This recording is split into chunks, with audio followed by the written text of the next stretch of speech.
చేసి తర్వాత బాగా చదువుకొని పట్టుదలతో ఆయన లాయర్ కూడా అయిపోయాడు.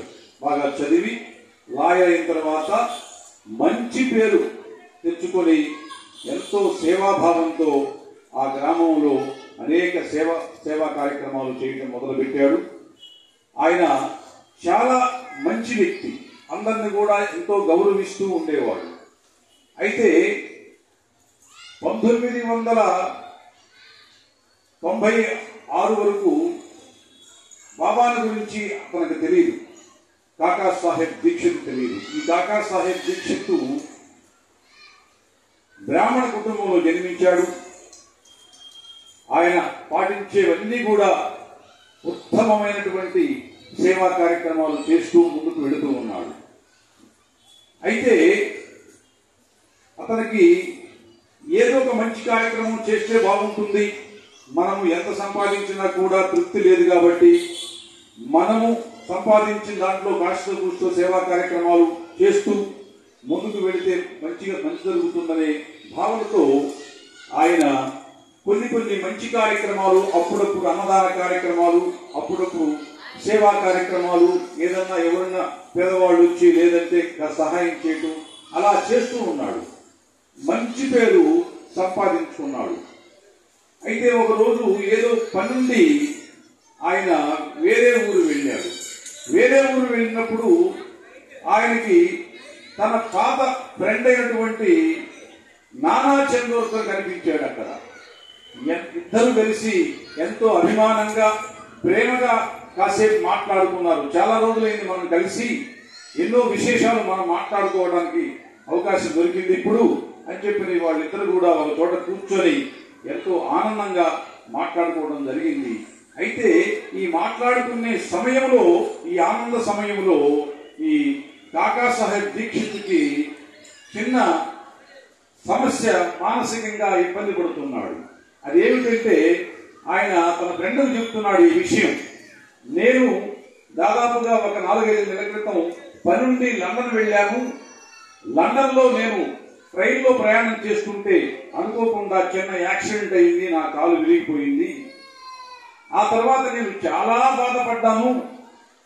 ఇంటికి వచ్చిన తర్వాత ట్రీట్మెంట్ చేయించుకున్నాను. అయినా కూడా నాకు ఎందుకో మానసికంగా సంతోషం లేకుండా అయిపోయింది. నేను ఇన్ని మంచి పనులు, ఇన్ని సేవా కార్యక్రమాలు చేస్తున్నాను, ఇన్ని దాన ధర్మాలు చేస్తున్నాను, అన్నదానం చేస్తున్నాను, నాకేమిటి ఇలా జరిగింది అని నేను నా సంపాదన ఎంత ఉన్నా కూడా మానసికంగా నేను చాలా ఇబ్బంది పడుతున్నానయ్యా, ఇలా ఎందుకు జరిగింది నాకు అని చెప్పని ఆయన నేను ఈ విధంగా బాధపడుతున్నాను అని చెప్పి తన ఫ్రెండ్కి చెప్పుకున్నాడు జరిగిన సంఘటన.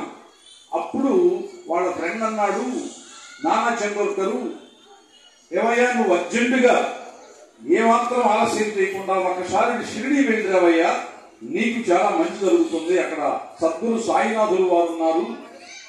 ఎవరికి ఏమి కావాలో, ఎవరికి ఏ సమస్య అన్ని కూడా పరిష్కారం చేస్తున్నాడు సాయి.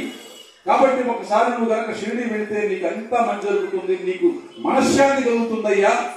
ఎంత డబ్బున్నా, ఎంత సంపాదించినా మనశ్శాంతి లేకపోతే మనిషికి అన్ని సమస్యలే వస్తూ ఉంటాయి. కాబట్టి నా మాట విని ఒకసారి వెళ్ళిందని చెప్తే, సరే నువ్వు చెప్పావు కాబట్టి తప్పకుండా త్వరలో వెళతానని చెప్పని ఆయన చెప్పడం జరిగింది. ఆ విధంగా ఇద్దరు కూడా చాలాసేపు మాట్లాడుకున్నారు. తర్వాత ఎవరి పాటికి వాళ్ళు వెళ్ళిపోయారు. వెళ్ళిపోయిన తర్వాత ఈ కాకా సాహెబ్ దీక్షిత్ కొన్నాళ్ళు గడిచిపోయింది. ఆయన వృత్తిలో బ్రహ్మాండంగా చేసుకుంటూ ముందుకు వెళుతున్నాడు.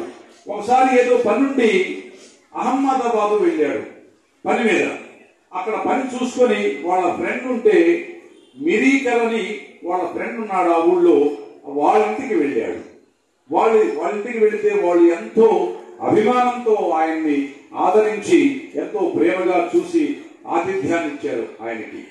అక్కడ దాదాపుగా ఇతను 3 రోజులు వాళ్ళ ఇంట్లో ఉండటం జరిగింది. అప్పుడు వాళ్ళతో చెప్పాడు, నేను షిరిడి వెళ్ళాలనుకుంటున్నానయ్యా, నాకు బాబాని చూడాలని కోరికగా ఉంది, మా మిత్రుడు కూడా చెప్పాడు అని చెప్పని చెప్తే కాకా సాహెబ్ వాళ్ళ ఫ్రెండ్స్తో చెప్పాడు. అప్పుడు వాళ్ళు తప్పకుండా మిమ్మల్ని వేరే వాళ్ళు తోడునిచ్చి పంపిస్తాము అని చెప్పి అయితే వాళ్ళ ఇంట్లో సాయిబాబా బొమ్మ గోడకు తగిలించుంది.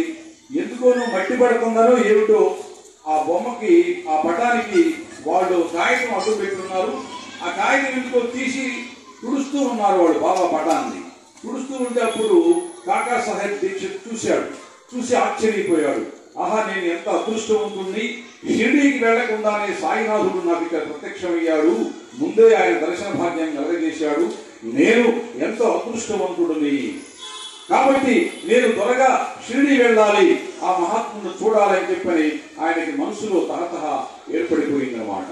తర్వాత శ్యామకి కబురు చేశారు వీళ్ళు, నువ్వు వస్తే మా ఫ్రెండ్ని షిరిడీ తీసుకెళ్లాలని చెప్పి కబురు చేస్తే శ్యామ అన్నాడు, నేను వేరే పని మీద అర్జెంటుగా మా బంధువులకు బాగలేకపోతే అక్కడికి వెళ్ళాను, 2 రోజుల్లో వస్తానని చెప్పి శ్యామ మళ్ళీ టెలిగ్రామ్ ఇచ్చాడు.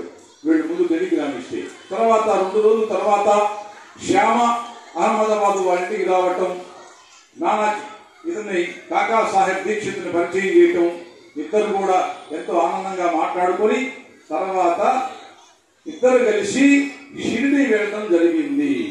షిరిడీలో అడుగు పెట్టగానే ఈ కాకా సాహెబ్ దీక్షిత్ ఎంతో ఆనందం వేసింది. ఎందుకోనో మరి అతని మనసంతా పులికించిపోయింది. తర్వాత శుభ్రంగా ఒక రూమ్ తీసుకొని రూములో స్నానాలు కార్యక్రమాలన్నీ పూర్తి చేసుకొని సాయినాథుడు చెంతకు చేరారు. ద్వారకామాయిలో అడుగు పెట్టారు వీళ్ళిద్దరు. ఎప్పుడైతే ద్వారకామాయిలో అడుగు పెట్టి బాబాను చూశాడో కాకా సాహెబ్ దీక్షిత్ మనసంతా ఆనందపడిపోయాడు. తరువంతా పులకరించింది. ఆ సాయినాథుడిని చూడంగానే అతనికి ఎందుకో చెప్పలేని అంత ఆనందం కలిగింది. ఆ కాలికి దెబ్బ తగిలిన బాధను కూడా అతను మర్చిపోయాడు. సంతోషం కలిగింది. దేవిటి నాకు ఇంత ఆనందంగా ఉంది సాయినాథుడి దగ్గరికి వచ్చిన తర్వాత, నేను ఎప్పుడో రావాల్సింది, చాలా లేట్ చేశాను అని చెప్పని చాలా బాధపడిపోయి సాయినాథుడి దగ్గరికి వెళ్లి ఆయన పాదాలు పట్టుకొని నమస్కరించాడు. నా విషయం